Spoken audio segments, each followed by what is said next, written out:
All right, here we go. So, I thought it'd be helpful to give you kind of like an economic overview of the different economic systems we've been learning about for the past few eras.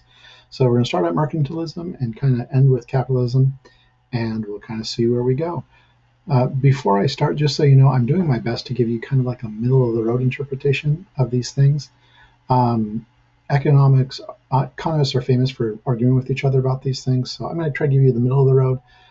There are people I'm sure who would be willing to argue with me. I mean, they're wrong, but it's part of being an economist. Anyway, we're going to start with Era 4, which is Age of Discovery or Exploration, as I like to think about it. It's like 1450 to 1750. And it basically is the time where Europe is trying to take over the world. And so these European countries find as many colonies as they have to get as much as they can and project their power. So the idea behind it makes a lot of sense, is that the country becomes rich and powerful by collecting as much gold and silver as possible. How do you do that? Well, you got to have a ton of colonies and you have to get their natural resources from them. You also need to have a favorable balance of trade. You need to export more than you import. You need to collect more gold and silver from other countries from the goods you sell versus giving them gold and silver for what they sell. Okay. Now, another picture that represents this is here. So again, makes a lot of sense. I have a lot of gold and silver. I get more gold from the things I sell than the things I buy. And I have all these colonies that just provide either gold or silver and or other natural resources, which I sell to the people within my country, other countries, and even possibly back to those colonies. We see it most prominently in the silver trade that we've talked about, made a lot of money for Spain. We also see it in triangular trade, where the triangle again is Europe sending manufactured goods down to Africa for getting some natural resources and also getting slaves. Those slaves go from Africa to the third point of the triangle, which is the Americas, where those slaves work. And the work is exploited, and we have all these goods that are sent back to Europe, and the triangle just goes over and over again. Here's another one that can help you see that. Now, what happens with mercantilism? Well, a couple of things happen. At this point in Era 4, Adam Smith, towards the end of it, writes something called The Wealth of Nations, which tries to debunk and argue against the idea of mercantilism and promotes instead the idea of free trade, basically being able to trade goods at the lowest possible prices. His belief is that those tariffs slow down trade. And so what you need to do is that every country can get more and more powerful, and you can supercharge your growth by everybody doing what they do best and freely trading with anybody who will buy it. Now, it is well written. It's one of the classic economic theory books. However, mercantilism really doesn't go away until the 1800s with the beginning of the Industrial Revolution, industrialization, especially in Britain, when they realize that hey, they can really become incredibly powerful, and they do. So I've already talked to you a bit about of what the free trade was, and then that free trade in Era 5 really goes into capitalism. And again, this is the idea that the capital, not the merchants, are the most important thing. So the idea behind capitalism is you need to have the control of the means of production, and that needs to be privately owned and operated for a profit, okay, to try to maximize profits whenever possible. To do that, the government needs to have a limited or no influence. Adam Smith was famous for the term laissez faire, which means hands off. If you let people make the economic decisions, then they could make the wrong ones. The market, though, is always right. And so you kind of have things improve by kind of letting go. Now, capitalism should protect workers because if everyone is free, then you're allowed to just move to another job if you don't like the one that you've got.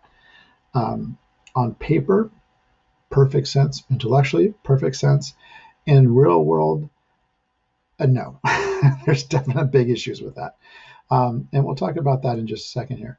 So when it comes to Era 5 and 6, capitalism is the primary economic theory being used. It's great, no doubt. It is the best at creating the best products at the lowest possible prices for more people to be able to afford it.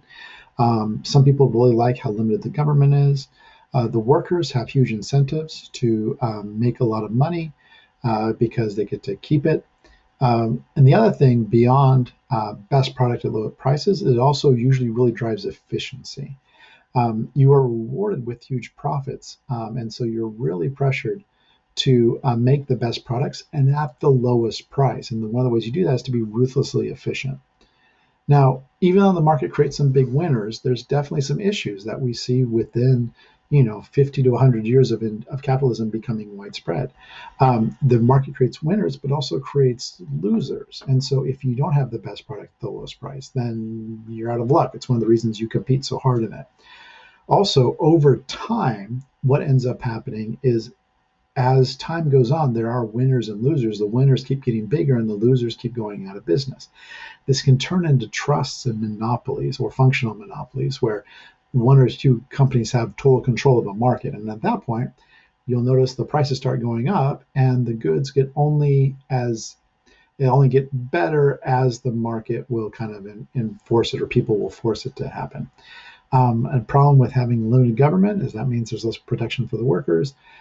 Technically, like I said, you should get fair compensation under capitalism, but you often don't, especially when you have way more workers than actual jobs available. That really drives down the price. Or if you have, or if you have a lot of immigration, a lot of people coming in, that can also lower it too much. And the worst thing, many people would argue, is just that there is so much incentive to exploit the environment, to exploit your workers. Because again, the lowest cost you have, the more profits are possible for you. Okay, so what do we do instead? So in Era 5, we start to experiment with these ideas of socialism, and there's different ways to look at it. After World War I, what ends up happening is several countries start looking at, or in the midst of World War I, several countries start looking at capitalism and realizing that it's not working out the way they want it to. And so, of course, what's going to happen is Russia's going to turn to communism, and Germany and Italy and Japan are going to turn to fascism, both of which are socialist type. And again, this is where economists really start to argue with each other and try to parse definitions. The one I'm going to focus on right now, though, is so in Era 6, we have a strong run by capitalism, of course, and we have a strong run of communism. And so I'll put a link for the slideshow below, so you can look at this if you'd like. But the basic idea is like with capitalism, everybody works and then the rich people keep getting richer with little bits going to the people. The idea of communism in theory is that there is no big boss who's taken a huge chunk of it, or that boss is getting a similar amount as the workers. Now, on paper, there's many reasons why communism should work, and however, it doesn't. So we've seen it over and over again. China is still totalitarian in some ways as communist, but if they kept their market closed, then they would basically be North Korea right now. So capitalism is winning, but it's definitely not perfect. And so we still are trying to figure out ways to try to make capitalism work better. And, there's different ideas with labor unions, laws, wages. People want to experiment with other ideas. And so, again, you can look at the Crash Course videos, or a whole series of other videos online can help you with this. To end, though, I want to end with this chart to kind of help you kind of put everything in place. So in Era 4, we have the predominant economic theory is mercantilism, and the alternative being formulated and kind of played with is capitalism and free trade. Okay, in Era 5, capitalism and free trade becomes the predominant economic theory. And in reaction to that, we start to have socialism start to come up. In Era 6, we experiment with fascism and communism and capitalism still. Communism obviously loses the Cold War. Fascism is in many ways wiped out in World War II. But that doesn't mean, everyone's happy with capitalism. And so we're looking into things like social democrats is a very popular term now, perhaps some form of progressive capitalism. And with that, we'll see what happens. But there's economics for AP World.